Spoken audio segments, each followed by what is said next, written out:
Just when you thought the Meghan Markle drama couldn't get any more outrageous, the former actress-turned-royal has managed to once again steal the spotlight, quite literally.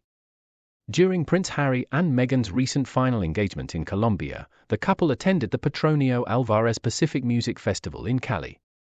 It was meant to be Harry's moment to shine, but Meghan had other plans.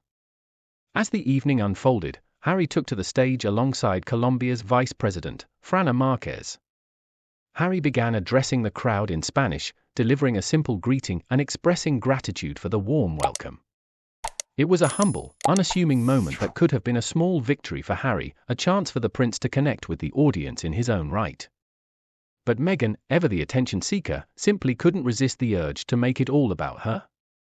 With a look of pure glee, Meghan eagerly nodded when Harry asked for her help to translate his words into Spanish.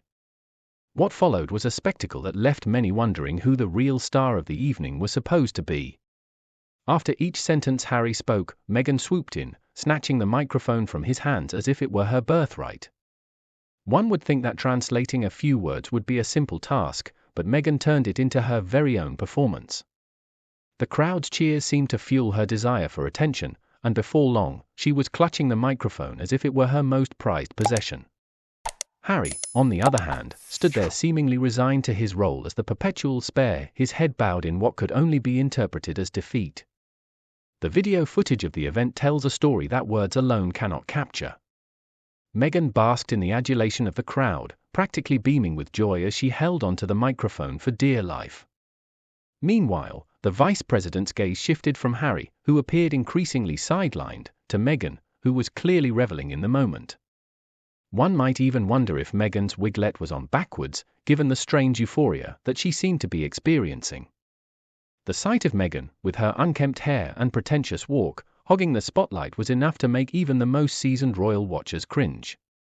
The smug, Cheshire-cut smile on her face was the icing on the cake as she relished every second of attention.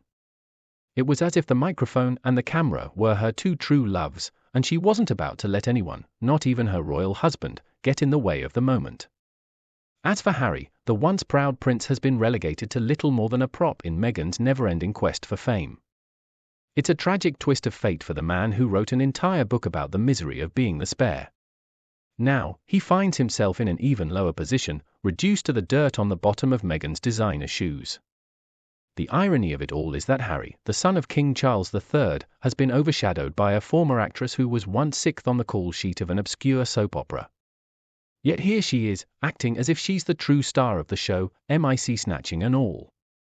It's almost laughable to think that Meghan, who until recently was a relative unknown, now parades herself as a global advocate for women, despite her limited charity work compared to countless volunteers around the world. But in true Meghan fashion, she was translating Harry's words while conveniently forgetting to hand the microphone back. The event, while intended to be a celebration of culture, turned into yet another display of Meghan's insatiable hunger for attention. The children on stage, who should have been the focus, were anything but thrilled, some looked bored, others indifferent, a stark contrast to Meghan's over-the-top enthusiasm.